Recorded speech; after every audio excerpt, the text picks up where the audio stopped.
Restaurant style ಕಡಾಯಿ ಪನ್ನೀರ್ ಯಾವ ರೀತಿ ನಾನು ಮನೇಲಿ ಮಾಡ್ತೀನಿ ಅಂತ ನಿಮಗೂ ತಿಳಿಸ್ಕೊಡೋಣ ಅಂದ್ಕೊಂಡಿದ್ದೀನಿ. ಬನ್ನಿ ಮಾಡೋಣ.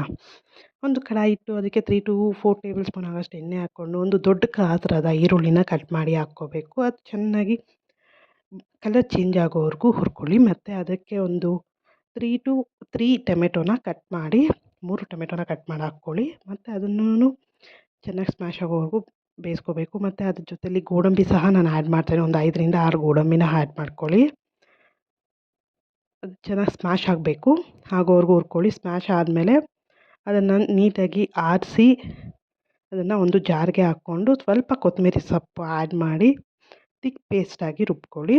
ಮತ್ತು ಅದೇ ಕಡಾಯಿನ ಇಟ್ಟು ಅದಕ್ಕೆ 5ರಿಂದ 6 ಟೇಬಲ್ ಸ್ಪೂನ್ ಆಗೋಷ್ಟು ಎಣ್ಣೆ ಹಾಕ್ಕೊಳ್ಳಿ. ಎಣ್ಣೆ ಎಲ್ಲ ಚೆನ್ನಾಗಿ ಕಾದ್ಮೇಲೆ ಸ್ವಲ್ಪ ಸಾಸಿವೆ ಮತ್ತು 10ರಿಂದ 5 ಕರಿಬೇವಿನ ಸೊಪ್ಪು ಎಲೆ ಮತ್ತು ನಾವು ರುಬ್ಬಿಟ್ಕೊಂಡಿದ್ರಲ್ವ ಆ ಮಿಶ್ರಣ ಸಹ ಅದಕ್ಕೆ ಆ್ಯಡ್ ಮಾಡಿ.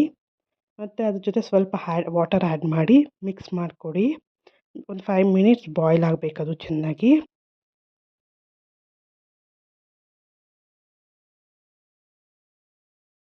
ಒಂದು 5 ಮಿನಿಟ್ಸ್ ಬಾಯ್ಲ್ ಆದಮೇಲೆ ಕಸ್ತೂರಿ ಮೆಥಿ ಸ್ವಲ್ಪ, ಗರಂ ಮಸಾಲ ಸ್ವಲ್ಪ, ಮತ್ತು ಖಾರಕ್ಕೆ ತಕ್ಕಷ್ಟು ಚಿಲ್ಲಿ ಪೌಡರ್ ಸ್ವಲ್ಪ, ಮತ್ತು ರುಚಿಗೆ ತಕ್ಕಷ್ಟು ಉಪ್ಪು ಸ್ವಲ್ಪ ಆ್ಯಡ್ ಮಾಡಬೇಕು.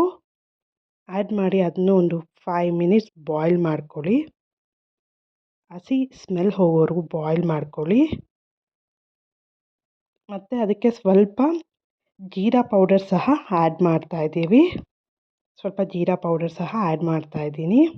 ಮತ್ತು ಪನ್ನೀರ್ ಕ್ಯೂಬ್ಸ್ ಸಹ ಆ್ಯಡ್ ಮಾಡ್ಕೋಬೇಕು. ಅದನ್ನು ಒಂದು 2 ಮಿನಿಟ್ಸ್ ಬಾಯ್ಲ್ ಮಾಡ್ಕೊಳ್ಳಿ.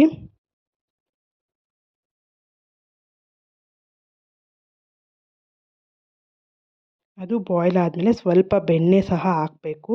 ಒಂದು ಟೇಬಲ್ ಸ್ಪೂನ್ ಆಗೋಷ್ಟು ನಾನು ಬಟರ್ನ ಯೂಸ್ ಮಾಡ್ತಾಯಿದ್ದೀನಿ. ಮತ್ತು ನೀವು ಫ್ರೆಶ್ ಕ್ರೀಮ್ ಇದ್ದರೆ ಅದನ್ನೂ ಯೂಸ್ ಮಾಡ್ಬೋದು. ಫ್ರೆಶ್ ಕ್ರೀಮ್ ಇಲ್ಲ ಅಂತ ಹೇಳಿದ್ರೆ ಹಾಲಿನ ಕೆನೆ ಸಹ ನೀವು ಯೂಸ್ ಮಾಡ್ಬೋದು. ನಾನು ಫ್ರೆಶ್ ಕ್ರೀಮ್ ಇಲ್ಲ, ಅದಕ್ಕೋಸ್ಕರ ಹಾಲಿನ ಕೆನೆನೇ ಯೂಸ್ ಮಾಡ್ತಾಯಿದ್ದೀನಿ. ಹಾಲಿನ ಕೆನೆ ಹಾಕಿ ಒಂದು 2 ಮಿನಿಟ್ಸ್ to 3 ಮಿನಿಟ್ಸ್ ಬಾಯ್ಲ್ ಆಗಿಬಿಟ್ಟು ಪನ್ನೀರ್ ಬೇಯೋವರೆಗೂ. ಮತ್ತು ಲಾಸ್ಟಲ್ಲಿ ಕೊತ್ತಂಬರಿ ಸೊಪ್ಪು ಹಾಕಿದ್ರೆ ಕಡಾಯಿ ಪನ್ನೀರ್ ರೆಡಿ.